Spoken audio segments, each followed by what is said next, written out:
요한복음 강의 세 번째 시간입니다. 말씀의 제목은 요한복음을 기록한 배경입니다. 요한복음을 기록한 배경. 54세의 딸을 둔 92세 한 어머니의 이야기입니다.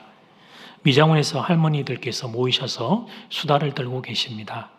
원장님, 빠마 세게 해주세요. 이 빠마 안 풀리게 한 2달, 3달 안 풀리게 빠마 세게 해주세요. 내 머리 빨리 풀리면 원장님 빨리 쫓아옵니다. 그렇게 이야기들을 이런저런 이야기를 주고받는 중에 할머니 한 분이 딸에게 전화를 합니다. 너 내일 어린이날인데 우리 집에 좀 오거라. 그러니까 반대편 딸이 엄마 아니 왜요? 그랬더니 엄마가 다시 이야기해요. 어린이날인데 이 엄마가 너 용돈 좀 주려고 그런다. 54세 딸을 둔 92세 어머니의 이야기였습니다. 그 할머니가 그렇게 전화하고 미장원을 나가자 앉아있던 다른 할머니들이 말을 덧붙였습니다.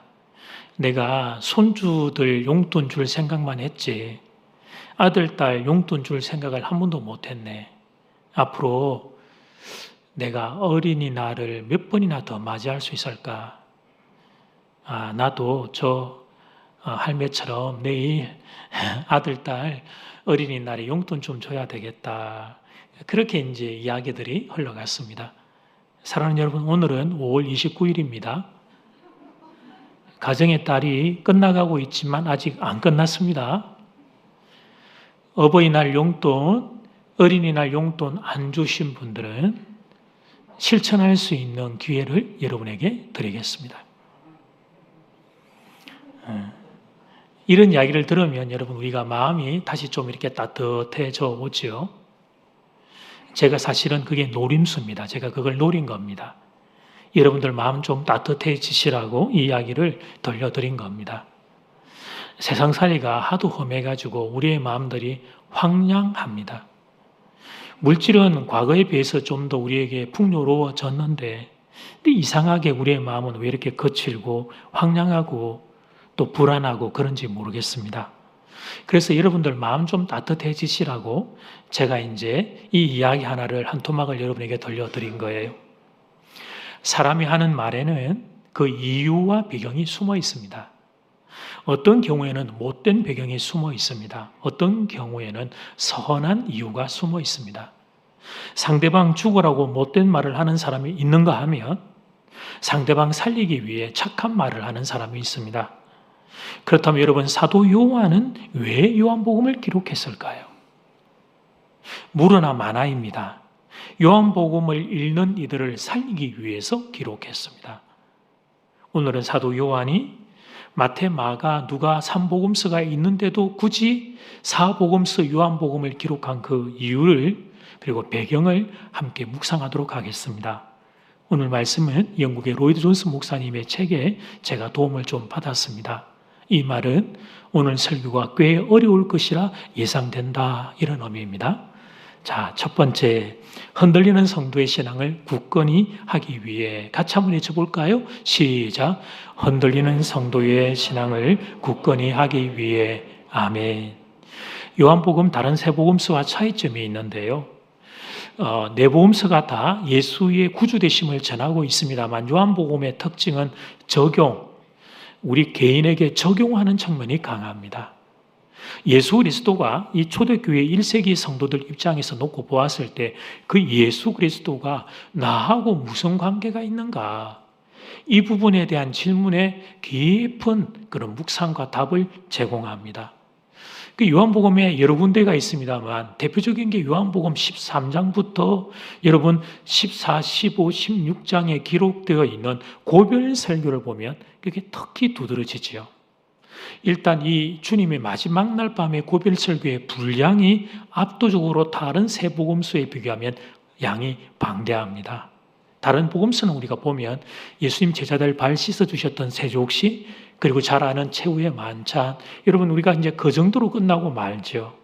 근데 요한복음은 예수님의 고별 설교가 무려 그 13, 14, 15, 16 4장에다가 뒤에 17장에 대제사장 기도까지 하면 5장에 걸쳐서 그렇게 자세하게 그날 밤에 주님이 어떤 말씀을 하셨는지를 기록합니다. 예수님께서 이제 십자가에 달려 돌아가신 다음에 부활하시고 성천하시고 나면 장차 예수님 없이 살아가야 될 이 제자들을 주님이 보면서 자식을 멀리 떠나보내야 되는 부모의 마음으로 제자들을 얼마나 불쌍히 여기고 긍휼히 여기시는지 모릅니다. 그래서 주님은 내가 가야 되기는 하는데 내가 부활 뒤에 성천하고 나면 내가 가도 보혜사 성령님이 오셔서 너희를 지켜주실 것이다. 그렇게 말씀하십니다. 여하튼 요한복음에는 제자들의 신앙을 걱정하고 또 그들을 위로하는 주님의 마음이 참 많이 녹아 있습니다. 요한복음은 사복음서 중에 마지막 복음서죠. 다른 복음서에 비해서 기록 연대를 보면 짧게는 20년, 길게는 30년 뒤에 써진 복음서라고 그렇게 우리가 연구되고 있습니다. 그러니까 여러분 요한은 말이에요. 어느 정도, 어느 세월 정도의 그리스도인의 삶을 살아온 사람들을 대상으로 이 복음서를 썼다는 의미입니다. 주님께서 이 땅에 사시다가 공생의 사역을 하고 십자가 죽임당하시고 부활 성천하신 후에 꽤 시간들이 흐르고 난 뒤에 요한이 이 말씀을 기록했습니다. 그러므로 요한이 이 복음서를 쓴 이유를 우리는 자연스럽게 알게 되는데요. 1세기 중반, 1세기 후반의 그리스도인들에게 힘을 주기 위하여 이 말씀을 기록했습니다. 그들을 위로하고 그들을 격려하기 위하여 기록한 겁니다. 초대교회 성도들은 여러 가지 이유들 때문에 그들은 낙심했습니다. 로마의 가혹한 박해를 너무 많이 당했어요. 초기 기독교는 로마 제국 하에서 AD 64년경부터 시작해가지고 밀라노 칙령이 있기까지 한 300년간 지독한 박해를 받았습니다. 기독교 출발 이후에 첫 30여 년은 유대교로부터 박해를 받았죠. 근데 그때까지는 아직까지 로마의 박해는 서곡의 형태였습니다. 그러다가 AD 64년을 경과하면서 로마 제국의 박해가 본격화됩니다. 그때부터 이제 무려 한 300년간 박해가 지속된 거예요. 근데 이 AD 64년은 그 유명한, 여러분도 잘 아시는 네로 황제의 박해가 있었던 시절입니다. 여러분 보고 계시는 네로 황제가, 여러분 이 미치광이가 로마시에 불을 자기가 질러놓고는 민심이 이반 현상이 일어나니까 피해 희생양을 만들기 위해 그리스도인들이 그렇게 했다고 조작 음모를 꾸밈으로 그리스도인들의 엄청난 박해가 일어났죠. 입으로 옮길 수 없는 잔인한 박해가 이때부터 시작이 됩니다. 여러분 마태와 마가와 누가복음은 로마 제국의 박해가 본격화되기 전에 기록이 되었어요. 그런데 이 요한복음이 기록된 AD 80년에서 90년경은 로마 제국의 박해가 본격화되고 난 이후였습니다. 그러므로 요한복음이 기록되었던 1세기 후반의 기독교인의 삶은 비참함 그 자체였습니다. 그 당시의 기독교인들은 권력자와 재판관에게 수시로 호축을 당했습니다. 이유는 한 가지였어요. 예수 믿는다는 이유 한 가지 때문에 법정에 소환을 당했습니다. 그 사람이 아무리 선행을 많이 행하고 그 사람이 아무리 사회적인 평판이 있고 여러분 명망이 있고 선행을 정말 많이 쌓아도 아무 의미가 없어요.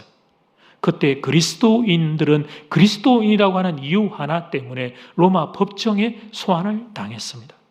그리고 소환당한 그들은 다시 가정으로 돌아가지 못하고 상당수가 여러분 학살과 잔인한 죽임을 당했죠. 그래서 그리스도인들이 콜로세움 원정 경기장 같은 곳에서 여러분 활활 타는 십자가의 화형을 당하거나 사자와 여러분 또 맹수의 밥으로 던져지는 것을 보며 사람들이 그거 보고 소리 지르고 박수치고 구경했던 것이 당시 로마 귀족들의 오락이었습니다. 여러분 보고 계시는 게 여러분 초대교회 성도들의 순교의 장면입니다. 이렇게 사람들의 짐승에 밥 되는 것을 보며 즐겨했던 것이 당시 그 시절의 로마인들의 문화였죠. 이것이 요한복음 또 더하여 요한계시록을 기록했던 이유입니다. 성도들을 1세기 중후반에 이 정말 곤혹한 자리에 있는 성도들을 위로하고 격려하기 위해 요한이 이 말씀을 기록했던 것입니다. 또 다른 배경 하나만 더 묵상할까요? 사실 요한복음 기록한 배경이 몇 가지가 있습니다만 시간 관계상 한 가지만 더 이야기를 하면 이 당시 그리스도인들은 예수님이 다시 오실 날을 기다리며 살았습니다. 어그러져 있는 땅에 무너진 질서를 바로 잡는 우리 주님 다시 오실 날이 있다. 이 소망 가지고 살았습니다. 그런데 여러분 아무리 시간이 지나도 주님이 다시 오시지를 않는 거예요. 그 때문에 신앙의 의심과 또 절망과 혼란에 빠진 이들이 늘어나게 되었습니다. 그들은 복음의 메시지, 그 중에도 예수 그리스도의 그분의 존재에 대하여 의심하기 시작한 거예요. 자신들이 믿고 있었던 큰 약속, 주님 다시 오실 날의 기미가 전혀 보이지 않았기 때문입니다.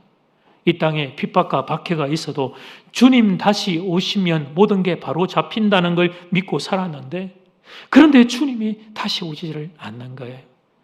여러분, 우리는 이 1000년 단위의 시간들, 1000년, 2000년 여기에 관심이 많습니다만 이 1세기 시대의 성도들에게는 그 100년, 그 100년이 되면 정말 주님이 다시 오실 것이라는 기대가 있었는데, 그런데도 주님이 오실 만한 어떤 사인이 보이지를 않았어요. 그래서 초대교회의 성도들이 여지없이 흔들립니다. 여지없이. 사랑하는 여러분, 어쩔 수 없는 일입니다. 사람은 시대의 사물이기 때문입니다. 사람은 자기가 살고 있는 시대, 즉 시간과 공간에 영향을 받는 존재입니다. 요한복음 당시 수신자였던 1세기 후반의 초대교회 성도들만 그런 게 아닙니다. 모든 시대의 모든 공간의 그리스도인들은 자신이 살고 있는 현실 세상에 영향을 받습니다. 우리도 지금도 마찬가지입니다. 사랑하는 여러분, 대한민국에서 신앙생활하는 게 쉽겠어요? 북한에서 신앙생활하는 게 쉽겠어요? 여러분, 만약에 지금 2022년에 북한 땅에 산다면 신앙 지킬 자신 있습니까? 초대교회 성도들 핍박과 박해로 신앙이 흔들리자 다른 무엇보다 자신이 믿고 붙잡고 있었던 예수님에 대하여 의심이 일어나기 시작했어요. 내가 믿는 예수가 진짜 하나님의 아들이 맞나? 아니, 내가 믿는 예수님이 정말 하나님 그분이라면 어떻게 당신의 백성 성도들이 이렇게 핍박과 박해를 받을 수 있단 말인가? 이런 의심과 절망을 하고 싶어서 그런 게 아니라 그 시대의 그리스도인의 삶이 워낙 눈물 나는 세월이었기에 이런 질문들이 자꾸 일어났던 거예요. 그래서 요한은 이런 질문과 성도들의 이런 흔들리는 그런 그들의 갈등과 아픔을 향하여 이렇게 답을 제시합니다. 그게 오늘 본문 14절 말씀. 말씀이 육신이 되어 우리 가운데 거하심에 우리가 예수 그의 영광을 보니 아버지의 독생자의 영광이요 은혜와 진리가 충만하더라. 아멘. 예수님은 하나님 아버지의 독생자입니다. 예수님에게는 하나님 아버지의 영광이 나타났어요. 우리가 첫 시간에 묵상했지만 유대인들이 특별히 소중히 여겼던 말씀, 그 말씀이 육신이 되어 오신 분이 바로 예수 그리스도입니다. 요한은 이 사실로 초대교회 성도들을 위로하고 격려했던 것입니다. 사랑하는 여러분, 2022년의 대한민국도 예수 믿는 게 만만치 않습니다. 굳이 코로나 때문만은 아닙니다. 코로나는 이유 중에 하나이고 시대 정신이, 이 시대 정신이 기독교를 얼마나 반대하는지 몰라요. 시대 정신이 뭐라고 이야기해요? 죄를 마음대로 짓자. 그게 이 시대 정신 중에 하나잖아요. 개인의 자유, 개인의 성적 자유권, 그런 어떤 이데올로기와 모토를 내세워서 죄를 마음대로 짓는 방향으로 가고 있습니다. 대표적인 예가 간통죄 폐지죠. 나의 성적 자유권을 남편과 아내가 왜 관여하냐는 거예요. 그런데 여러분, 교회는 죄를 반대합니다. 죄를 보며 죄라고 선언합니다. 그래서 세상이 교회를 미워하는 거예요. 교회의 존재 자체가 자신들의 죄를 떠올리게 만들기 때문이죠. 말씀이 이 땅에 죄를 짓고 사는 인생들을 부끄럽게 만들기에 세상은 교회를 싫어합니다. 그러니까 이런 세상 한가운데 사는 성도의 삶이 여러분 얼마나 힘들겠어요? 정말 만만치 않아요. 특별히 우리 자녀들의 자리를 가면 더욱 어렵습니다. 아직 신앙이 형성되는 과정 가운데 있고 또 여러분, 우리도 이렇게 사회적인 동물이기 때문에 주위의 사람들과 함께 더불어 살지만 10대, 20대, 조금 더 보면 30대 이 젊은이들은 그 또래 친구들이 얼마나 중요해요.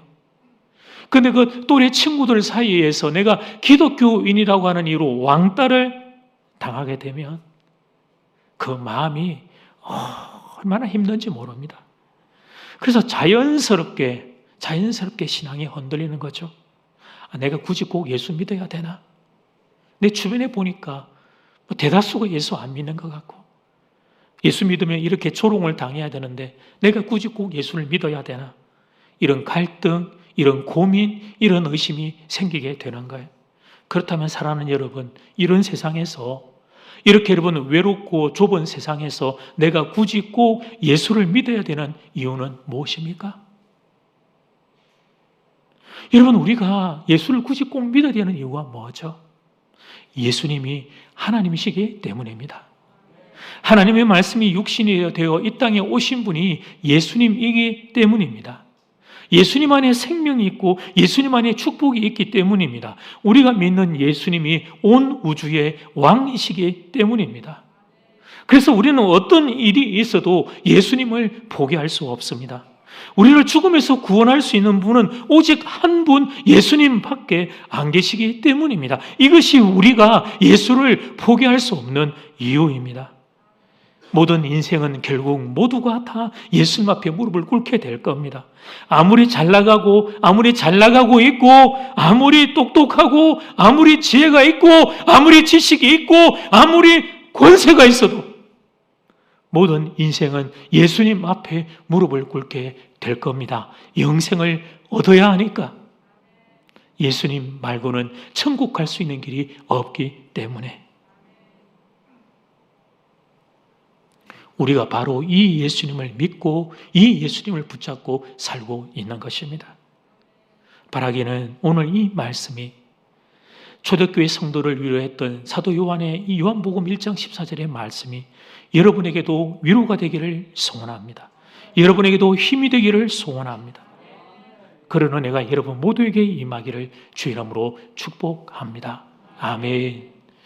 자, 요한복음 기록한 배경 두 번째, 그것은 예수님이 누구신지 분명히 알리기 위해서. 자, 이것도 같이 한번 해줘볼까요? 시작. 예수님이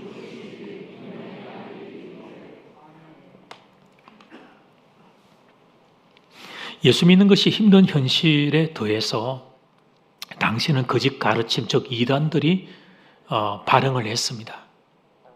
그 거짓 가르침의 주된 내용은 주로 예수 그리스도의 신성과 인성에 대한, 즉 예수 그리스도의 위격과 관련된 공격이었습니다. 삼위일체 하나님으로서의 예수님을 부인하는 공격이었습니다. 사탄의 교묘함은 이루 말할 수 없죠. 뭘 건드리면 와르르 무너진다는 걸 아는 거예요. 그것은 예수님을 건드리면 성도의 신앙의 전부가 무너진다는 걸 알았던 거예요. 그래서 예수님에 대해서 의심하고 예수님에 대해서 오해하게 만드는 그런 작업들이, 업무들이 진행되었습니다. 예수님과 관련된 거짓 사상들은 그때 1세기부터 시작해서 지금 2022년까지 기독교 역사를 보면 다양한 이단들이 있는데요. 거짓 사상들 거의 대부분이 1세기의 이 무렵에 다 여러분 나타났습니다. 예수 그리스도의 위격을 잘못 생각하는 사상들은 그러므로 요즘 여러분들이 보는 새로워 보인다, 그거 새로운 게 아닙니다. 현대적인 지식의 출현이 아닙니다. 예수님의 신성을 부인하는 주장들은 이미 1세기에 나왔던 주장들입니다. 오늘날 교만한 자들은 인터넷에서 마치 자신이 최근에 예수에 대해, 성경에 대해 새로운 발견한 것처럼 자랑합니다. 그러면서 자신의 지적 수준을 자랑하죠. 그런데 그런 주장은 성경의 오래된 역사만큼이나 사실은 해묵은 내용들이에요. 그런 주장을 한다고 해서 똑똑하다, 무슨 새로우니까 이 사람은 학식이 뛰어나다, 속지 마세요. 사람들이 그때부터 해왔던 말들을 바꾸어 표현할 뿐이에요. 저보고 그 이단들을 열거하라고 하면 쭉 열거해 드릴 수 있습니다만 여러분 다 졸도하실 것 같아서 그건 건너뛰고, 요한은 바로 이 예수의 구주 되심을 부인하는 주장들을 너무 미워했습니다. 이것이 요한복음을 기록했던 또 한 가지 이유였는데, 그래서 요한 스스로가 내가 왜 요한복음을 기록하는지를 밝히고 있는 요한복음 20장 31절 말씀을 보면, 자, 같이 한번 우리 읽어보겠습니다. 시작. 오직 이것을 기록함은 너희로 예수께서 하나님의 아들 그리스도이심을 믿게 하려 함이요 또 너희로 믿고 그 이름을 힘입어 생명을 얻게 하려 함이니라. 아멘.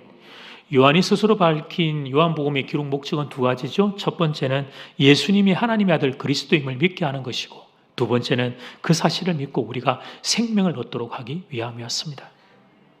신앙의 순수성을 훼손하는 이단들의 공격 앞에 초대교회 성도들 중에 추풍낙엽처럼 쓰러지는 이들이 있었습니다.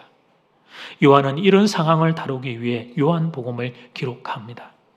요한복음은 초대교회 그리스도인들에게 확신을 주고 그들을 세워주기 위해 기록된 책입니다. 이 사실을 여러분 꼭 기억하고 요한복음을 보아야 합니다.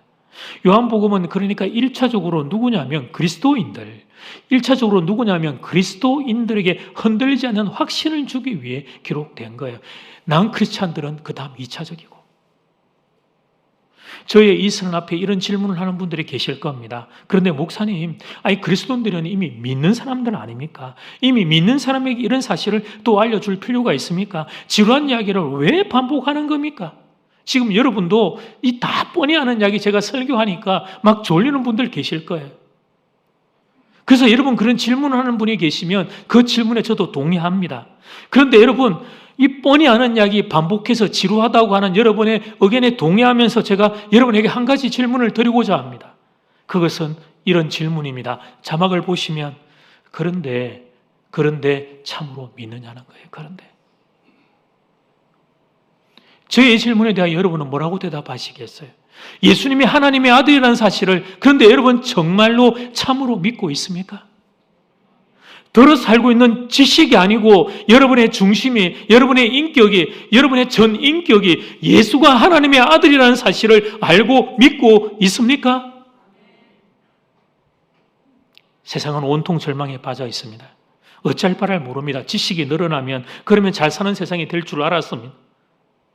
그래서 여러분 좋은 학교를 더 많은 사람들이 교육을 받아서 가고 있고, 그것은 대한민국만 그런 게 아니라 전 세계가 그런 영향 가운데 있지만 웬걸 늘어난 지식으로 사람들이 다른 사람을 속이고 다른 사람을 아프게 하는 일들이 더 많이 늘어나고 있고, 세계화가 되면 전 세계의 일생활거리 되면 온 세상이 다 살 줄 알았습니다. 웬걸 국가 간의 갈등은 더욱 심해집니다.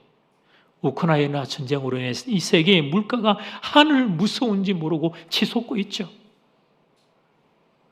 그 세상 한가운데서 성도들이 갈피를 잡지를 못해요. 뭘 붙잡아야 되는가? 뭘 붙잡아야 흔들리는 세상에서 견고한 진이 될 수 있는가를 모르고 사라져버릴 것들을 더 붙잡으려고 절망에 빠져 있는 세상을 보면서 세상에는 희망이 없음을 깨달아야 되는데, 그 어떤 사람에게도 희망이 없음을 깨달아야 되는데, 희망은 오직 예수님에게만 있다는 걸 볼 줄 알아야 되는데 그런 시각과 그런 눈이 열리지를 않습니다. 오히려 세상처럼 되지 못해 한다입니다. 세상은 절망인데 그런데 그 절망에 세상처럼 되지 못해 안달인 거예요. 그러니 여러분, 우리에게 다가오는 영적인 침체를 막을 길이 없습니다. 예수 믿는 성도에 뭔가 다른 점이 보여야 되는데 보이지를 않아요. 세상 사람과 다를 바가 없어요. 똑같이 흔들고 똑같이 신음합니다. 사실 이 지경이 되면 예수 믿는 건 더욱 어려워집니다. 세상의 어려움 때문에 흔들리는 건 기본이고, 거기에 대하여 성도로서 살아야 되는 갈등까지 그 위에 더 얹혀지게 되니까 세상살이도 힘든데 이런 세상에서 성도로 구별되어 살아야 되니, 그러니 더 사는 게 힘이 드는 겁니다. 예수 믿는 재미, 예수 믿는 성도의 자신감, 영광, 부요함, 이런 게 잘 보이지를 않아요. 내 안에 예수님이 계시는데, 우리가 고백하는 하나님이신 그분, 하나님의 아들이신 예수님이 내게 계시는데 그 주님과 함께 누리는 감격이 없습니다. 예수님이 누구신지를 잊어버리니까, 예수님이 누구신지를 우리가 놓쳐버리니까, 그래서 우리가 이런 지경까지 떨어지게 되는 거예요.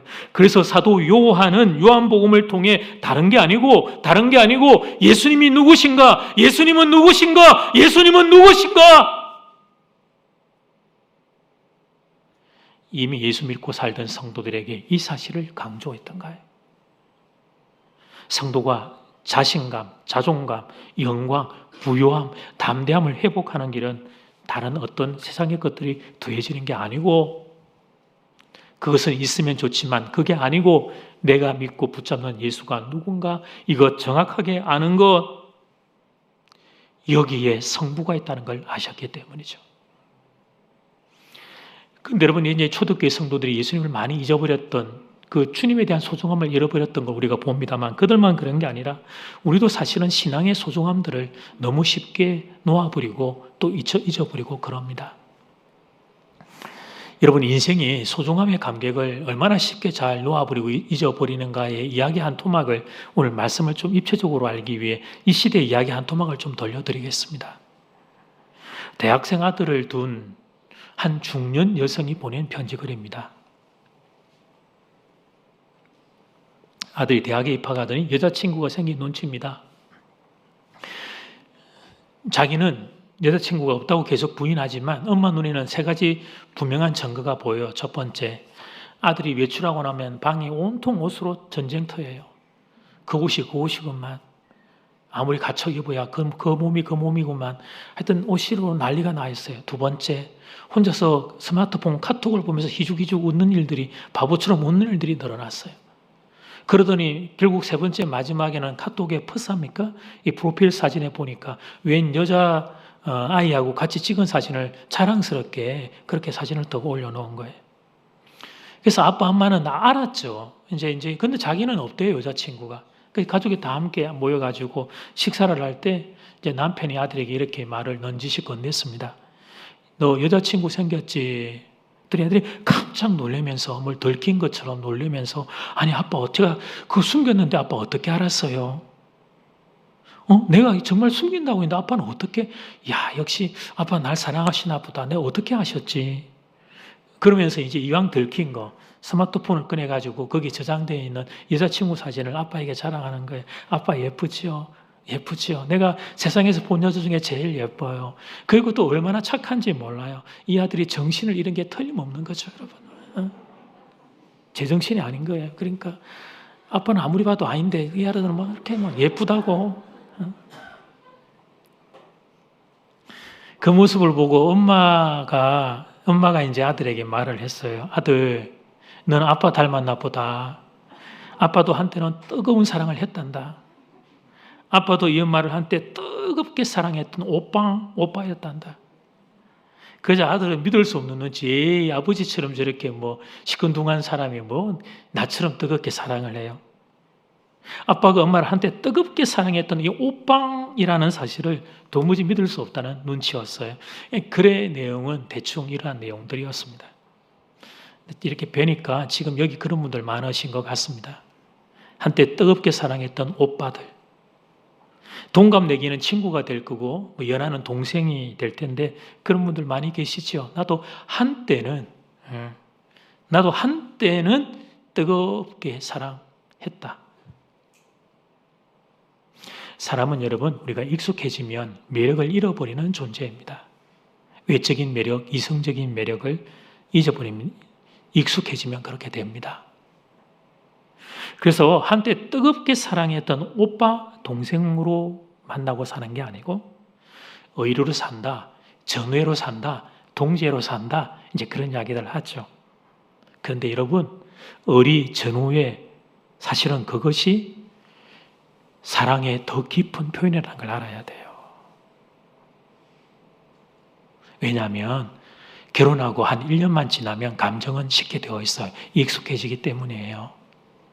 그때부터는 우리가 나의 의리로, 의지로 서로를 사랑하며 사는 거죠. 그게 여러분 진짜 사랑의 길로 들어가는 거 아니겠어요? 그런데 여러분, 우리가 부부의 관계만 인격적인 게 아니라 우리하고 예수님의 관계도 인격적인 관계이기에 이렇게 될 가능성이 높습니다. 신앙생활도 결국은 예수님과 함께 우리가 그분과 익숙해지는 것이기 때문이에요. 그렇게 되면 처음 예수 믿을 때의 설레임, 낯섦, 또 감격과 흥분이 사라질 수 있습니다. 여러분, 예수님과 우리도 익숙해질 수 있습니다. 감정은 익숙해지면 모든 관계에서 감정은 식기 마련입니다. 목회자인 저와 성도인 여러분의 관계도 동일하겠죠. 여러분 10년이 넘으면 익숙해져요. 설렘, 저와 여러분 사이에 설렘 없어요. 새 가족들은 있으시겠다. 그러면 여러분 익숙해지면 서로의 소중함을 잊어버립니다. 이것이 익숙함과 감정의 반비례 법칙이에요. 우리 교회 노근사님들 제가 처음 왔을 때 저보고요. 우리 목사님 예쁘다. 우리 목사님 예쁘다. 그러셨거든요. 지금은 별로 안 예쁘죠. 그래서 오늘 저는 여러분에게 예수님 처음 믿을 때 그 뜨거운 사랑을 회복하자 이렇게 강력하게 요청하지는 않으려고 합니다. 그렇게 되는 게 정답이죠. 정답이지만 오늘은 제가 여러분들에게 좀 양보해 드리겠습니다.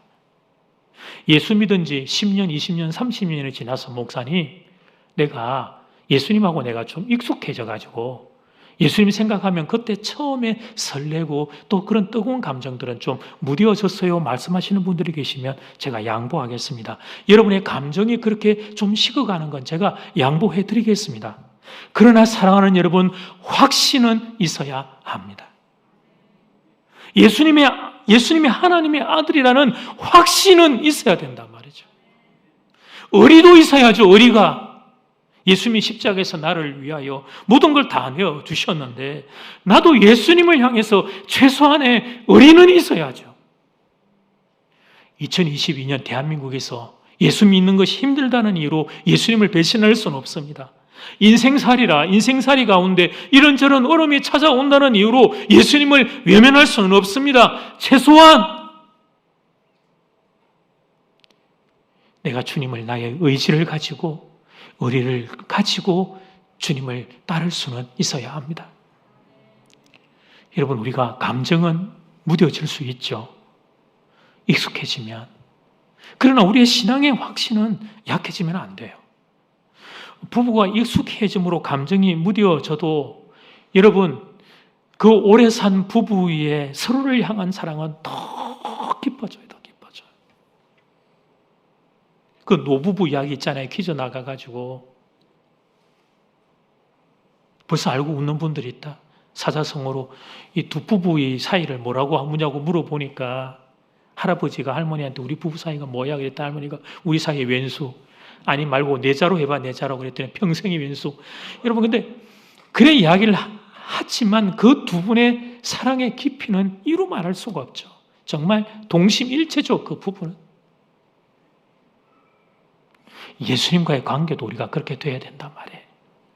신앙생활의 연수가 길어진다는 게 뭘 의미하는 거예요? 예수님에 대해 더 많이 알게 되는 거잖아요.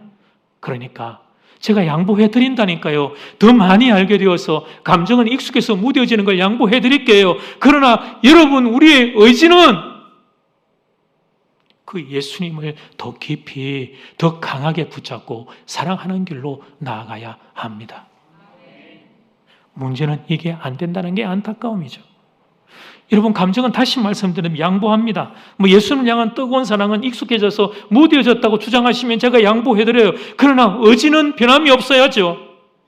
아니, 예수님을 사랑하는 의지는 더 강해져야죠. 우리가 예수님과 함께한 신앙생활이 더 깊어졌기 때문입니다. 이게 당연한 논리 아니겠어요? 그런데 여러분, 제가 지금 말씀드리는 이 논리의 전개에 여러분 다 동의를 하실 텐데, 그런데 동의를 하시는데 여러분의 형편이 정말 그러합니까? 예수님에 대한 확신이 더 깊어지고 계십니까? 예수님을 나의 더 강한 의지로, 나의 중심을 실은 나의 의지로 그 주님을 사랑하는 방향으로 가고 계십니까? 만약에 그렇지 않다면 해결책이 뭐냐? 어디서 문제가 발생한 거냐? 여러분, 오늘 본문의 요한이 우리에게 그 답을 가르쳐 준단 말이죠. 이 거의 2000년 전에 이 1세기 후반의 그리스도인들은 그 교회 안에 그리스도인들 중에는 거의 대부분이 노예와 종의 신분이었습니다. 여러분이 이 땅을 살면서 구원 더하여 이 땅의 귀한 축복도 많이 받으셨네요. 제가 보니까 다들 외모들도 너무 깨끗하고 물질의 축복, 귀한 자녀들의 축복 많이 받으셨어요. 그런데 이 1세기 후반에 그리스도인들은 그런 축복도 못 받은 거죠. 노예와 종이니까. 그렇게 힘들게 살던 사람들. 그런데 잡혀서 수시로 박해를 받고 죽음을 당하는, 늘 박해, 죽음, 제3자처럼 이야기 생각하지 말고 어느 날 갑자기 여러분 내 남편이, 내 아내가, 내 자녀가, 내 부모님이 여러분 갑자기 그냥 끌려가가지고 그렇게 형장이 이슬로 사라진다고 생각을 한번 해봐요. 그들을 위로하기 위한 요한의 선언은 다른 게 아니고 오늘 본문 요한복음 1장 14절 말씀이 육신이 되어 우리 가운데 거하심에 우리가 그의 영광을 보니 아버지의 독생자의 영광이요 은혜와 진리가 충만하더라. 그렇게 힘들게 살아가던 사람에게 이런 말씀으로 위로를 하다니 저 개인적으로 생각할 때 위에서 들으시고 용서해 주세요. 사도 요한은 바보 같습니다. 돈이나 건강이나 세상의 다른 어떤 것들로 보장을 하면서 위로를 해야지. 아니 이 말씀을 가지고 위로하다니 넌센스가 아닐 수가 없어요. 아니 이 말씀이 요한은 그러니까 초대교회 그 성도들에게 위로가 된다고 생각했던 걸까요? 그런데 사랑하는 여러분, 이 말씀이 우리의 성도의 한계를 극복할 수 있는 최고의 해결책입니다. 우리의 문제는 여러분 우리가 원하는 것들을 얻지 못하고 그런 게 아니에요. 우리가 믿는 예수가 누구신지를 정확히 모르기 때문이에요. 내가 믿는 예수가 창조주 하나님의 아들이라는 사실을 모르기 때문입니다. 예수님이 온 우주의 왕이라는 사실을 모르기 때문입니다. 사랑하는 여러분, 예수님은 우리가 믿을 수 있는 최고의 대상입니다. 다 사라집니다. 다 사라져도 예수님은 사라지지 않을 것입니다. 그분은 우주의 근원이기 때문입니다. 그분은 창조주이기 때문입니다. 그분은 구원자이기 때문입니다. 여러분 인생 가운데 내린 최고의 선택은 예수를 구주로 영접한 것입니다. 바라기는 이 사실이 여러분들 가슴에 확신이 되기를 바랍니다. 그러면 능력이 나타나게 될 겁니다. 그러면 용기가 생기게 될 겁니다. 어떤 세상과 어떤 형편에 내가 거하게 될지라도 흔들리지 않게 될 겁니다. 담대한 그리스도인, 세상을 뚫고 앞으로 나아가는 담대한 그리스도인, 그 영광이 여러분에게 허락될 것입니다. 바라기는 그런 은혜가 여러분 모두에게 임하기를 주의 이름으로 축복합니다. 아멘.